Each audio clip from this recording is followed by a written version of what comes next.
আমরা ফুটবল খেলছিলাম, আর ফুটবল কুকুরের গায়ে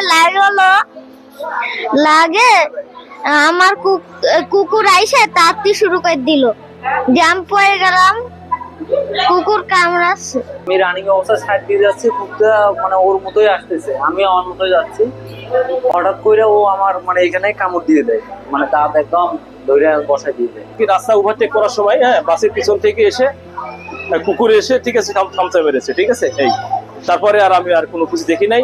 আমি দেখলাম যে ওই কথাখানের ওই গলি মানে আমিনের গলিতে কামড়াত চলে গেল 6-7 জন, আবার কুকুর চলে গেল, আবার ফিরে আসার পরে আবার 4-5 জনকে কামড়ালো, লাস্ট কামড়েছে আমাকে।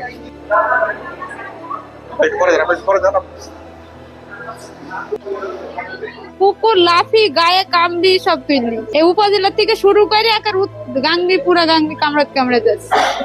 একটাই কুকুর, সে লালচে একটাই কুকুর। প্রাইভেট পড়তে যাচ্ছিল, রাস্তায় কুকুরে কামড়াইছে। না হাসপাতালে ভ্যাকসিন নেই, কোনো দোকানেও নেই, লোক পাঠাইছে মেহেরপুরেও পাচ্ছে না। তো 17টা লোককে কামড়িছে, কুকুরে কামড়িছে, কিন্তু আপনার সরকারি হসপিটালে আসছে, কোনো ডাক্তারের কাছে কোনো ভ্যাকসিন নাই কো, সরকারি হসপিটালে আসলে কোনো ওষুধ পাওয়া যায় না কো, বিভিন্ন রকমের সমস্যা গাংনী সরকারি হসপিটালে।